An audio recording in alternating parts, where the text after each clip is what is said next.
30 years of combat has brought us a plethora of Mortal Kombat games. With Mortal Kombat 1 releasing earlier this year, that gives us a total of 17 Mortal Kombat games. So today, I'm going to provide my ranking of the MK games from my least favorite to my favorite. Fight!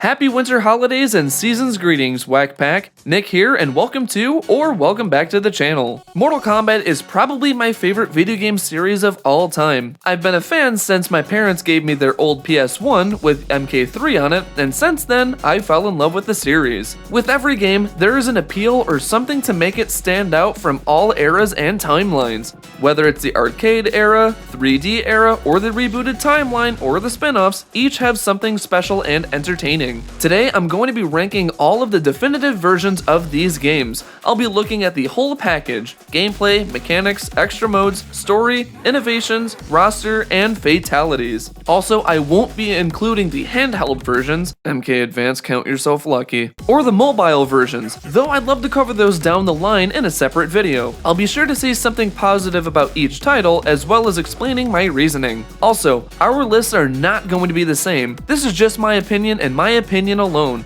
We're allowed to disagree, so let's not be mean about it and have a civil war in the comments, please. So without further ado, let's either pop in our quarters, grab our controllers, and fight sticks as we rank all of the Mortal Kombat games. Getting the easy target out of the way from the early days of Mortal Kombat, MK Special Forces. For those who don't know about this game, it's a spin-off featuring Jax before the events of the first game, with him on the hunt to find Kano and his gang. If you know about this game, then you know this game just absolutely sucks. The gameplay is awkwardly clunky and terrible. The models look extremely rough, even for it being a late game on the PS1. What makes this game more infamous is actually its development.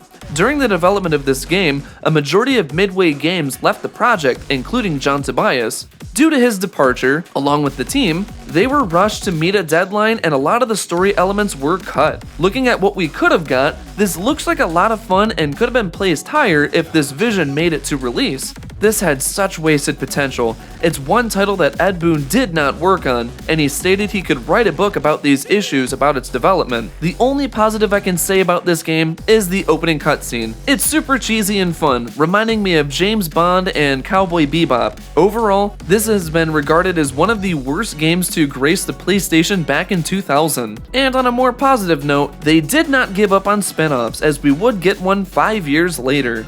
And speaking of spin-off titles, the first one of these we got back in 1997 was MK Mythology's Sub-Zero. This game tells the story of Bi-Han Sub-Zero before the events of the first Mortal Kombat game. Though this game looks like it would play like a 2D MK fighter with some light platforming elements, but that's not the case here. Combat with a K feels very clunky as you don't get into a fight mode when a match begins, but you have this awkward platforming controls instead. It just doesn't translate well, especially if you have multiple guys on screen you have to fight. Also, the platforming is super trial and error, with tricky traversing you'll need to do. That wind level can just go blow away. Also, when you finally hit a boss fight, it's set up in that classic MK style, but it still has that weird control format. It's just so weird. A lot like Special Forces, this game is also a prequel before the first MK game, and honestly, this game really doesn't sound like a bad idea. This game was actually planned to be the first of a mini mythology series we were supposed to get, planning to cover more MK characters, like Liu Kang.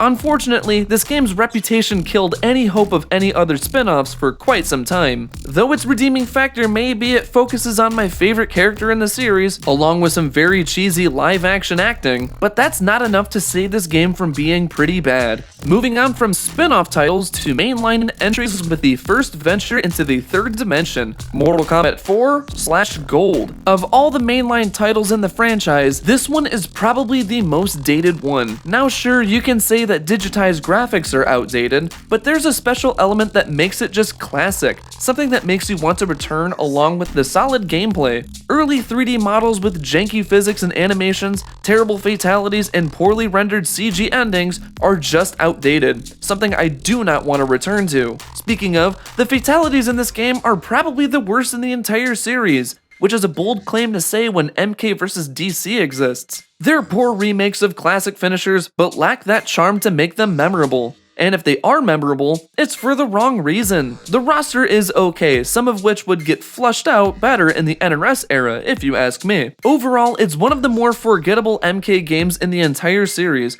but it did grace us with one of the best cutscenes in all of gaming. You can't drop me. You have to uphold the law. You have to arrest me. Wait, this is brutality. You can't do it. Wrong, Jarek. This is not a brutality. This is a fatality. From one bad game to a very misguided one, with the last MK game from Midway Games, Mortal Kombat vs. DC Universe. This game is the black sheep of the series, the "yes, this really happened" game. As mentioned in my hot takes video in February 2022, I stated that this game isn't good, but it's a little overhated if you ask me. It's not as bad as everyone says it is. Sure, the game is a bit of a stinker when it comes to the toned-down violence, along with the final MK game to use the 3D fighting style, without the 3 changing styles. It feels kinda awkward, but it's not terrible. Honestly, this roster isn't really bad. They carefully chose 3 members from the first 3 games, minus 1 Johnny Cage and Kung Lao. Even when replaying this game for capturing purposes, the gameplay really isn't bad and it still kinda holds up. Also, the story, though very campy and cheesy like a Saturday morning cartoon, is fine, and it set the foundation for fighting games to include story-driven campaigns in their games. For a lot of flack people give this game, it's not terrible. It helped get plenty of people I know into the franchise, as it was the first one to enter the 7th generation of consoles, and would eventually lead Warner Brothers to buying Mortal Kombat and saving the franchise from there. In the end, this game isn't terrible, but it's not great. It's just fine. Okay, so the first few entries on this list range from very bad to games I really wouldn't recommend. From this point onwards, these games I would play if given a quarter at an arcade or I was given a controller to play with a friend. Now, just because one game is ranked low does not mean it's bad.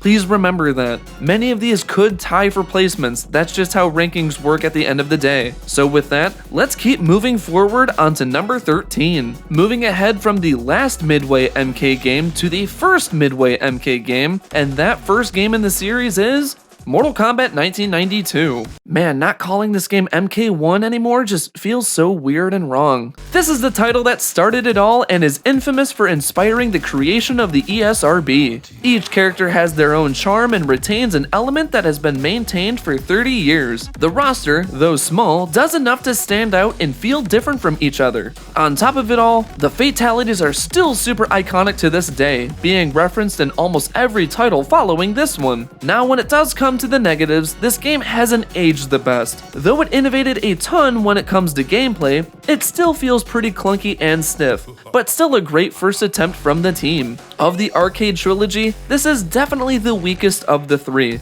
but not a bad game by no means. It just feels a little outdated. But hey, if you catch me in an arcade or see a 1-up cabinet, I'll pop in a quarter and have a good time with this one. On to the first Mortal Kombat game I played when I was a wee lad, Mortal Kombat 3 on PS1. Now, I know many of you would probably wonder why I'm including this and not lumping it into UMK3, but there are plenty of differences why I split them up. For one, the roster is quite smaller in comparison to UMK3. Most noticeably, the ninjas are all missing. Sure, it introduced some newer fighters like Cabal, Nightwolf, and the Cyber Ninjas, but the absence of the mainstays just hurt the roster, such as the Ninjas, Johnny Cage, Baraka, and plenty more. In terms of positives, the gameplay is much better than MK2 if you ask me. This is where they introduced an actual combo system future games would implement. A big trade-off is that the finishers are very weak, especially being the 3rd game in the series. Now, I know that this was a creative choice as they wanted to make the finishers more slapsticky and humorous rather than more dark and disturbing. This game would get a major upgrade, making this version ultimately inferior. A fun first title,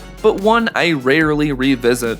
Moving on to the second Mortal Kombat game I ever played, and the first 3D era title I've played, MK Deadly Alliance. this game has a very special spot in my heart, alongside Tekken 4, Jak and Daxter, and another title to be on this list. I spent a lot of time playing this with my friends growing up. I thought the gameplay was nice and refreshing, especially following up from MK4. For its time, the graphics looked solid and I liked its presentation. I will say this game got very ballsy with its opening cutscene by killing the goodest of goodies and the baddest of baddies. However, what lacks for me is the fatalities and some of the character designs. Sure, some characters like Sonya Blade, Jax, and Raiden look solid, but Scorpion, Sub-Zero, and Reptile look pretty rough. Also, these fatalities tend to rank pretty low on many of my character rankings. Many have to do with the fact it was a new engine they weren't familiar with. Some of the characters would only show up for one appearance left to be forgotten. Looking at you, Suho.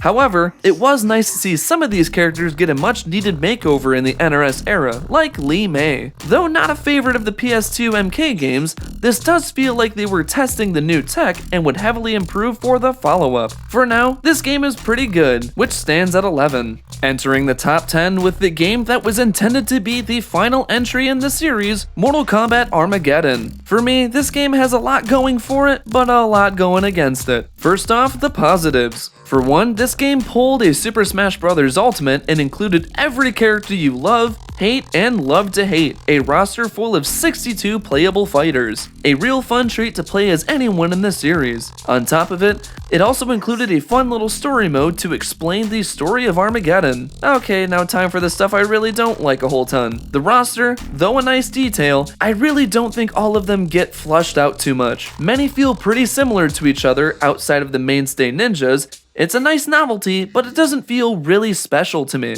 Also, the story does follow one of the worst characters in MK history, Taven, who gets completely sidelined following this title. The fatalities, though a unique idea, are not unique at all. Create a fatality could have been so awesome, but everyone can pull off the exact same moves and finishers, making it not special in the end. But I will end on a positive note. What makes me love this game a lot is the character customization. My older brother and myself used to spend hours creating characters from other franchises and our own OCs, please don't steal. A fun game that was meant to end the Midway era before we entered the modern era of Mortal Kombat. A good way to wrap up the original MK timeline. Now let's head back into the arcade era with one of my favorites, MK2. Talk about an amazing follow-up to the one that started it all, and improves on nearly everything. The roster is larger, and the ones carried over are heavily improved. Many of these designs are some of my favorites. They're so classy and have that element that's just evergreen. It never goes out of style. Of the arcade trilogy, the soundtrack is my absolute favorite, going for a very atmospheric feel, really making you feel like you're in this new world. Also, the gameplay was expanded with more iconic special moves and fatalities that would be referenced for nearly 30 years. Now for one of my big negatives, this game's arcade AI is so unfair and busted. Now this was clearly meant to have more people cough up quarters in the arcades so the publishers could get more money, which isn't the worst thing they've done to get more money. Live services. Whenever I go to one of two of my favorite barcades in Detroit and see this cabinet, I always pop 2 quarters in and have a blast with my friends. As the game's tagline says, nothing can prepare you for the fun time you're going to have. Let's revisit the upgraded version of MK3, that being Ultimate Mortal Kombat 3. Now I already stated a few pointers when I covered MK3 that'll be redundant, but the team listened and added more content to this version, making it feel like an updated version of this game. Big changes include more difficulty options, more stages, and more characters, such as the ninjas who were removed from the vanilla version. The combat is also altered a little bit, with some special moves being added and some balancing from the original. Now this game does still include the underwhelming fatalities from the original, but it's still nice to see some of the new characters perform their older fatalities from MK2. And from what I've read, people either prefer MK2 or UMK3. For me, if you want the better fatalities, play MK2. If you want better gameplay, play UMK3. These games are neck to neck for me, but in the end, UMK3 just edges out. Though this isn't the ultimate version of the game, stay tuned to see where that'll land, it's still a fun ride. Oh man, jumping in at number 7 with 2019's Mortal Kombat 11. Though I have it ranked as the lowest in the NRS era, I still really like this game. For the longest time, this was the most divisive MK title for how it handled its gameplay, but let me start off with what I liked. First off, this game looks absolutely gorgeous. For a late Xbox One and PS4 title, this looks loads better than many Series X and PS5 games if you ask me. The roster is pretty nice too, including some many fan-requested characters, along with a pretty solid DLC lineup too. The fatalities are some of the most disturbing and fit the characters so well. Revisiting my old finisher ranking videos, many that rank high came from this title. The story was okay, but it could have wrapped up in a great way with Liu Kang taking over as the new Keeper of Time. Now for the mixed and negative thoughts I have about this game, along with many people from the FGC. Though the gear system was a nice inclusion, for some characters it worked perfectly, but for some others, it seemed like the developers didn't know what to make as gear pieces. Sure, Scorpion's mask, spear, and sword make sense, but why are Jackie's grenades an option, especially when you never see them? This is what it's like for many characters too. Also, the gameplay, especially following MK9 and MKX, is a major step down for me. There's a lot less combo variety, augments and variations didn't change up the gameplay a whole ton like MKX. It also felt a lot slower than the previous two games. It really aimed for a more casual audience while losing the hardcore competitive audience. With its simplistic gameplay, it still managed to be a little bit fun, and it got some of my friends who aren't the most fighting game experienced to enjoy it a little bit more. Overall, another fun title despite its shortcomings. The final main series MK game from the PS2 era being MK Deception, or Unchained, that my brother and I would play on our PlayStation portables for long car rides. Revisiting this game, it reminded me how much it kicks ass. This feels like a much needed upgrade to Deadly Alliance. The gameplay is refined, tuned, and improved. I also think the inclusion of stage transitions and death traps, ranking is coming, I promise. YouTube is just really hating these finisher rankings. Speaking of improvements and additions, the fatalities. Not only do these get a major upgrade from Deadly Alliance, but they also include a second slot for each character. This game also includes a fun conquest mode, following the story of MK's Forrest Gump being Shujinko. A fun story taking place through the entire MK timeline and how involved Shujinko is with many of the main events that happen. This game also includes some fun side modes as well, being chess combat and puzzle combat. So much fun that I just boot up the game just to play these modes and not even fight. The roster is super nice with some great redesigns, so much so that you'll hear me talk more about them when I do All Costumes Ranked, which returns in 2024. I really don't have too many complaints with this game, outside of bringing in some of my least favorite characters in the series, such as Cobra, Kira, Darius, and Dairu. But I really like this game a ton. Last thing I mentioned before I go, this game's select screen music just slaps.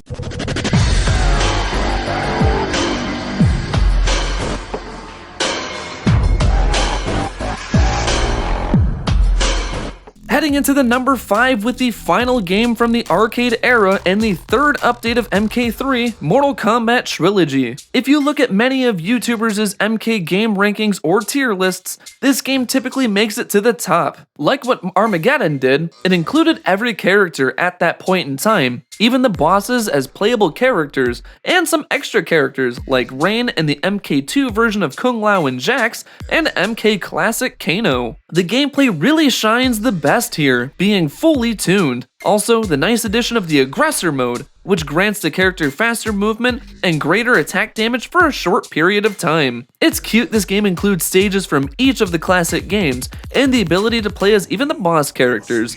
It's a fun definitive version of the arcade trilogy. When it comes to the 3 versions of this game, guess you can say the third time is the charm with MK Trilogy. Resetting at number 4 with the latest title in the long-running series, Mortal Kombat 1. Now there are a lot of things I love about this game, but at the same time, there are a few things that really grind my gears with the game. This entry is going to be a little bit longer, so consider this my mini review of the game. Starting things off on the good side, what I love most about this game is both the roster and the gameplay. The cameo system is so fresh and it really makes the experience something special. Pairing a character in cameo cameo really alter the playstyles dramatically. For an example, you can play as Sub-Zero and Serena, or you can play as Sub-Zero and Cyrax, and both will play completely different. Your combo strings will have different setups and will have different abilities, making you be a little bit more creative with your combos. Along with that, if you thought MK11's fatalities were insane, these are so highly detailed and are even hard to watch a lot of the time. I thought the story mode was a fun ride as well. My friends and I had an absolute blast playing this day one and were cheering at some of the moments. With this game cleaning the slate, it left for a lot of surprises and new ways to tell character origins. Like for real, the retelling of character backstories are so nice, and the story mode made me care about characters I never appreciated or liked a whole ton. Who would have thought that Reptile would have been the best version of himself in this game? Honestly is really nice because I've been wishing for Reptile to get some justice done, as I mentioned in my hot takes video.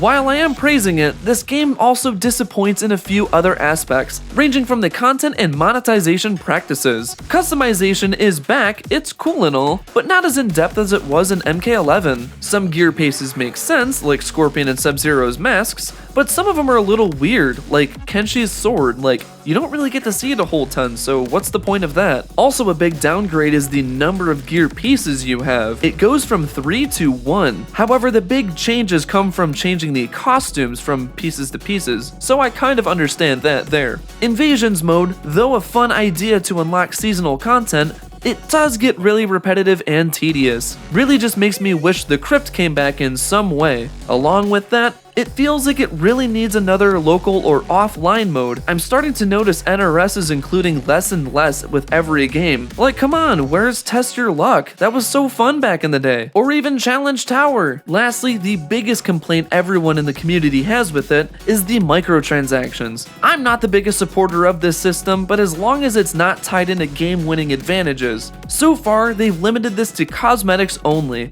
but the prices after 3 months are still quite questionable. True, you can unlock plenty of in-game content from the shrine, but it's very RNG and can take a while, and it's also luck-based. You can go through the combat shrine and you can get yourself a nice cosmetic, or you can just get character art. It's very luck of the draw is what I'm getting at. Now, I am happy they dialed this down a bit since its launch, but I really feel like it should have been dialed down quite a bit more, especially since this is a AAA release game, not a free-to-play like Multiverses. Despite my issues with post-launch support, I find the core mechanics of the combat and the cameo system to be the biggest highlights. It's great to see Mortal Kombat enter the assist realm of fighters. Without this system, this would definitely be much lower on the list. While this game is still getting support, only being out for a few months, this will probably change when I rank it again 1 year later. But as of now, this is a fun and great game to both returning and new fans of the series. It doesn't get everything right, but I think it's a solid fighter.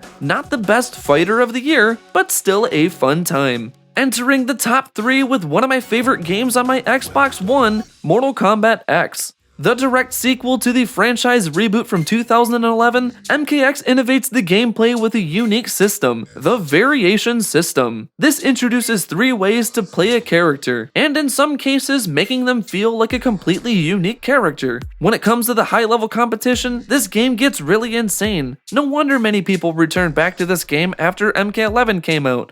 This game has so much freedom in its gameplay. Of the mainline titles, this is probably one of my favorite styles of gameplay. Say what you want, when it came to the DLC lineup, it really nailed it out of the park, both with the MK characters and guests. Predator, Jason became 2 of my favorite guests in both the game and the series. When it comes to the negatives, some come off as nitpicky to major complaints. Firstly, this game's art direction is pretty bland and looks pretty rough. Especially following up from MK9's colorful vibe sticking back to the series' roots, this game goes for a dark and edgier approach, both in design and color. Everything looks so desaturated, and some of these legacy designs are not my favorite. As you'll hear in All Costumes Ranked on the previous episodes, many of these designs tend to rank lower on these lists. Another big issue for me is the story mode. If you were looking for a great story mode following MK9, it's not here. It's pretty disappointing. This story relies so much on flashbacks and out-of-order storytelling, which result in a confusing presentation. Along with that, if you didn't read the MKX comics, like myself until recently, you're probably going to be lost on some details in the story as well. If they didn't rely on having you read MKX comics, or if they put it in a linear story, This could have been loads better if you ask me. Of the 4 story-driven games from the NRS era, this story is my least favorite based on its execution. Outside of that big glaring issue, this is still one of the series' best games. Guess you can say every time I boot it up, I just get so excited. Our surprise number 2 goes to one of my favorite PS2 games of all time, Mortal Kombat Shaolin Monks. An amazing retelling of Mortal Kombat 2, but ditches the fighting game element and goes for a full-on beat-em-up story mode. Developed by Midway Studios LA, this game makes a fun adventure story, fighting off the roster from MK2 as Liu Kang or Kung Lao. Or if you either beat the game or do some cheats, play as Scorpion and Sub-Zero in this fun story. Each of the special moves are implemented perfectly into this adventure game. There are numerous fatalities for each character to pull off, and each of these are presented in a great way with the 3D presentation. Each of the boss fights are so fun and memorable, all being roster characters from MK2. These are so memorable that I plan on ranking each of the boss fights along with the story mode fatalities from this game. The story is simple, but it's very easy to understand. And on top of that, this game includes a great co-op story, where you can go on an adventure through Earthrealm, Outworld, and the Netherrealm with a friend. Now this game isn't perfect. Some of the character models and graphics haven't aged the best, and you can't do a drop-in, drop-out story with a friend, meaning that if you do start a co-op story, player 2 can't sit out and you can't have one person play in. You both have to do the story together. And the multiplayer versus mode is just okay at best. Honestly, it was a mode I never really visited that much, and got bored with it rather quickly. I instead just replayed the story, which has some fun secrets, Easter eggs, and some fun unlockables. This game is so beloved by the community, fans have been requesting for a remake or sequel to be made. After all this time, I believe we deserve a fun spin-off to be handled by a different team. I absolutely love this game, one of my favorites, and I highly recommend checking it out if you haven't yet. You really won't regret it.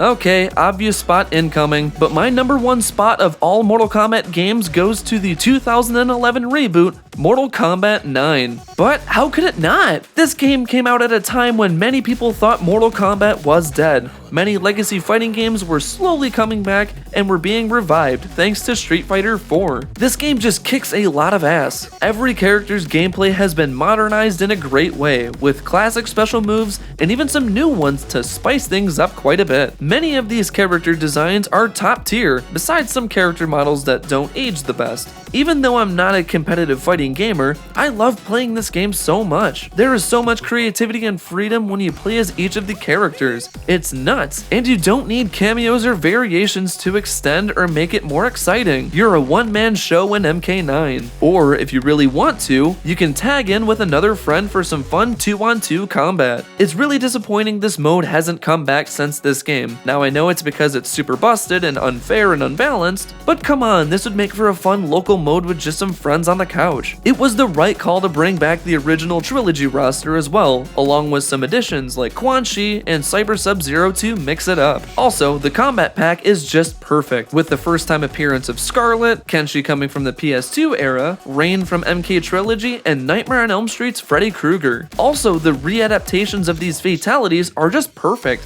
some of which still make me cringe to this day. Anyone else still crossing their legs after seeing Noob Saibot's fatality? Now what makes me love this game the most is that it reminded me why I love Mortal Kombat and made me happy I didn't give up on the series and move on. I was ready to accept the fact that MK vs DC was the last game that we would see in this series. I was ready to accept that this series was never coming back. But behold, E3 2010. The reveal just shook me and it got me all excited again. I was just excited to see that Mortal Kombat was back. And with all that hype, it delivered on the goodness I came to expect. Like a phoenix rising from the ashes of MKX, it became not only my favorite fighting game, but my favorite game in the series. This game is also in my top 10 games of all time as well too. With almost everything, it nails it out of the park. With that, Mortal Kombat 9 is the best Mortal Kombat game of all time. And that's my ranking of all of the Mortal Kombat games from my least favorite to my favorite. We are not going to agree on this list at all, but I would love to hear what your thoughts are on these games. Share down below your top 5, top 10, or your entire ranking, and explain why you like them so much. Let's have a fun discussion down below, but please let's not be jerks to one another. They're just our opinions. And with that, that's my final MK ranking of 2023. I've got plenty of more MK content along with more fighting games to be covered in the next year. With Tekken 8 coming out fairly soon, get ready for all Rage Arts ranked, all costumes ranked covering more fighting games, and more fun content coming to the channel, so stay tuned for more updates. This year honestly has been quite challenging for me. MK content has been hard to cover with YouTube's strict guidelines, along with my personal life getting extremely busy, which made for an inconsistent upload schedule. Know that I love making YouTube content, and your support is what makes me want to continue doing it year after year. For real, without your support, this channel wouldn't have taken off or I wouldn't have continued. You all mean so much to me, and I cannot thank you all enough for your support. Let's make the next year great. Don't forget to subscribe, drop a like, and share this with your friends. Your continued support means so much to the channel. So until then, thank you for tuning in. My name is Nick, and happy holidays and have a happy new year. Fight!